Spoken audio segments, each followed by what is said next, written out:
guys, so continuing with the Essie summer trilogy of collections, the next collection I have is the Rocky Rose collection. There are 9 polishes here altogether, all pinky red, orange kind of tones. So 9 polishes here altogether, and I will get into the swatches. So the first polish is called Around the Bend, and since there's a lot of similar tones here, I'm going to read the Essie descriptions. For these polishes, Essie describes this as a vibrant yellow-toned pink. So this is a bit sheer on that first coat, really not terrible. There are a few streaks, but those are kind of leveling themselves out almost right away. Definitely not a one-coater though. Good formula on this one. There are definitely some streaks left over after everything has settled as well. So this one does cover completely in 2 coats. I can see where you might need 3 depending on your application, but I don't think that's super likely. Actually, I'm looking at this and I think I'm going to let it dry all the way before I do. And this does dry pretty shiny. You know what? I lied. I decided to let this dry all the way. Usually I take them off when they're still wet, but it was looking like a little sketchy. So I let it dry completely, and I think I am going to add this 3rd coat. It wasn't terrible, but there are definitely some streaks that are just significant enough that I think I need 3 coats. I'm being really picky there, but a lot of times if I have flaws like streaks in a manicure, I can't stop looking at it even if no one else can see it, and then it ends up like motivating me to pick my polish off because it's not perfect. So that is 3 coats of Around the Bend. The next polish is called Come Out to Clay, and this is described as a pink nude with beige undertones. This one is also pretty opaque on that first coat, but still has a few streaks. It's hard to tell just being 1 nail in, but it looks a little bit less streaky than the last polish. Maybe. Yeah, a little bit. And good formula on this one as well. So this one dried a bit more streaky than it was when it was wet, which I kind of expected after the last polish.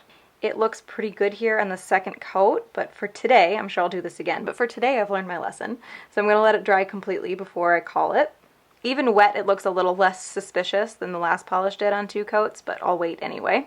So here it is fully dry. I actually don't have any streaks, which I was kind of expecting because this shade is a little bit lighter than the last shade, but I believe we're good to go here. So that is 2 coats of Come Out to Clay. The next polish is called Set in Sandstone, and Essie describes this as a neutral yellow-toned coral with dirty undertones. So this one is pretty even on that first coat. Not many streaks there at all. These last couple of nails have had way too much polish on them though. Good formula on this one as well. Okay, so the streaks that were there, as I went down the nails, I seemed to get more and more streaks. So I did have quite a few streaks show up after that coat fully dried. And also definitely looks like it dries a bit darker than it applies. Again, I'm going to let this fully dry before I decide if I want to add a 3rd coat. So fully dry, this one is looking really good. That is 2 coats of Set in Sandstone. The next polish is called Into the A-bliss, and Essie describes this as a dirty pink mauve nude with blue undertones. So this is really opaque on that first coat. I don't see any streaks right now, but I don't think it's going to be a 1-coater. I think I will have some streaks showing up here once it's completely dry. And good formula on this one also.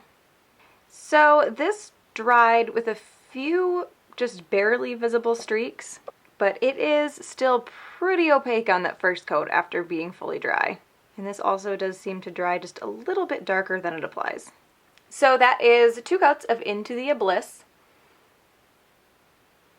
The next polish is called No Shade Here, and Essie describes this as a vivid hot pink with yellow undertones.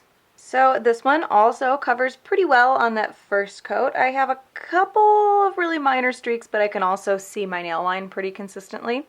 We'll see if any of those streaks are worse once it's fully dry. And good formula on this one as well.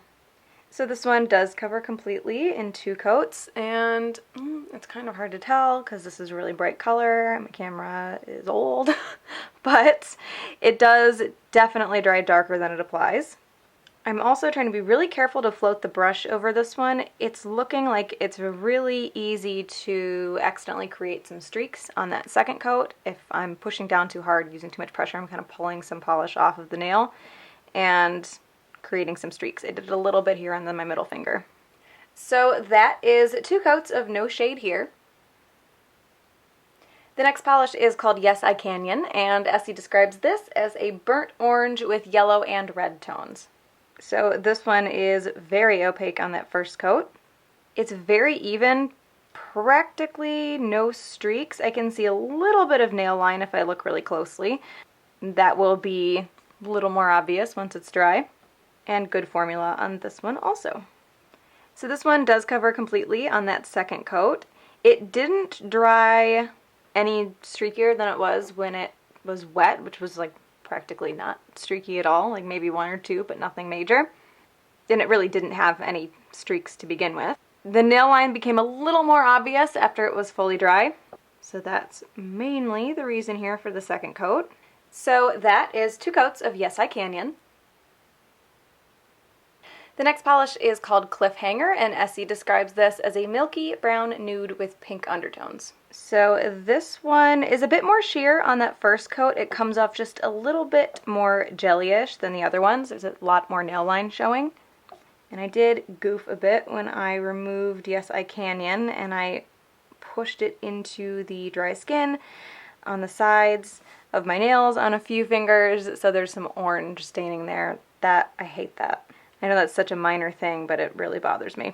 So good formula on this one as well. I missed the pointer finger, my computer went off. So this one does look pretty good on that second coat. Because it was a little more of a jelly-like appearance on that first coat, I'm going to let it dry completely before I call it in case any more sheerness comes through. So this is looking pretty good for me on 2 coats after it's dry. I do think I have some really minor spots that look a little bit sketchy. Not enough to do a 3rd coat, but depending on your application or how picky you are, you might want a 3rd here. Just don't think it's super likely.